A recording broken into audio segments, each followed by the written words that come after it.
Welcome everybody, and today we're taking a look at the second film from the Adventure Calls box set, which is Carme at CCC. And yeah, the second film is 1968's Winnetou and Shatterhand in the Valley of Death. So this is directed by Harold Rannell, who also did The Return of Dr. Mabusa, The Invisible Dr. Mabusa, and The Strangler of Blackmore Castle. The third of those, or should I say, last of those, being from the Wallace Crimmy Terror in the Fog box set. So yeah, we've definitely seen a few from him before, and it's nice to see that he's in a third box set now, because obviously the Dr. Mabusa box set was its own thing. So yeah, this is once again a western, clocks in at 89 minutes long, so significantly shorter than the first film in this box set by about 30 minutes. And Lex Barker, Pierre Brice, and Ralph Walter return. Last of those, didn't mention in my first review because I've never seen him in anything else before, but it was nice to see him back. We've also got Karen Dorr joining the cast. She was also in The Invisible Dr. Mabusa and The Strangler of Blackmore Castle, but she was also in the likes of You Only Live Twice and Topaz. And finally, you got Rick Battaglia, who was in The Iron Prefect. So, an army gold shipment in its escort vanish in the Ozarks, prompting accusations of theft and desertion. But frontiersman Old Shatterhand and Apache Chief Winnetou help solve the mystery of the missing army gold. So, although there's plenty to like about this, it is unfortunately the lack of connective tissue between certain scenes that makes this somewhat feel like a rushed effort. So yeah, there are certain scenes where something will be happening, and then you will suddenly be in another scene where something else entirely different is happening, and there's no like kind of connective tissue between those two scenes. And it happens a few times, and it just felt a little bit like it was on the rush side of things. Really wouldn't have taken much to add a few extra minutes to the running time just to make those scenes flow a bit better.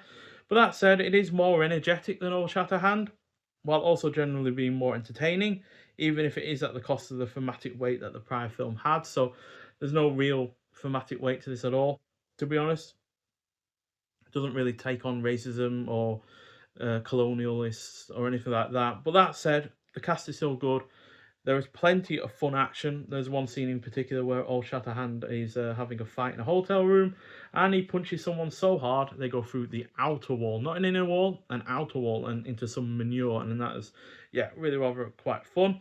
There are also some decent moral dilemmas to the plot as well about whether or not they should be rescuing people that looks like a trap or not, at risk of their own lives.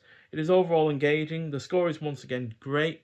The cinematography is on point. Its locales look excellent, and the character interactions are solid. So it's only really the flow issue between certain scenes that really lets this down. So it's going to get a 3.5 out of 5, and not a drastic reduction over the first film, but still a reduction regardless.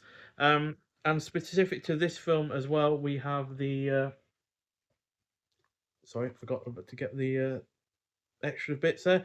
So again, it has a new introduction to the film by Sir Christopher Frayling, author of Spaghetti Westerns, Cowboys, and Europeans from Carme to Sergio Leone. We also have a pretty sure there was an audio commentary. No audio commentary with this one, unfortunately. But there is an archival making of documentary that links with the previous film and this one. And yeah, there's also English subtitles, although no English dub. So it's just German one only, unfortunately, for this one. So yeah, overall a really well solid follow up. Now, unbeknownst to me, this and Old Shatterhand were part of a much larger series of 11 films in total, 7 of which starred Lex Barker, so 5 other ones that I've not yet seen starring him. And yeah, it was quite a big series, to be honest. Pierre Brice was in all of them. Karen Dorr apparently appeared in another different film. And as far as I'm aware, this film, Winnetou and Shatterhand in the Valley of Death, was apparently a sort of loose remake of one of the previous films in the series as well. So, yeah, it's a bit of a shame we don't have all 11 of those, or at least the 7 that had Lex Barker in them, because that sounds like a really rather interesting series to go through. So, yeah, either they couldn't find those film elements or not, or they just weren't sure that people would buy a whole big box set like that on based on one series. But yeah, it would have been interesting to have had those alongside either the two on this disc, or you know, as part of a much larger box set, including the ones that we're yet to look at as well. So yeah, a little bit of a shame we don't have those other ones, but who knows? Maybe if this one's a bit of enough, big enough of a success for Eureka, we'll get those other 9 films with Winnetou.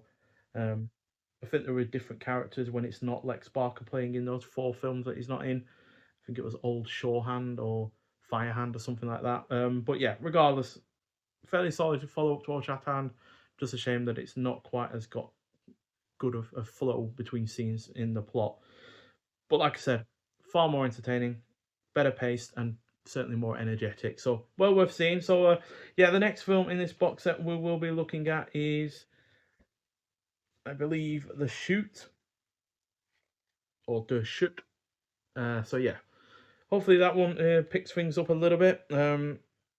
It's definitely longer though than this film that we've just looked at, and it's only a few minutes shorter than Old Shatterhand. So hopefully it makes good use of its running time.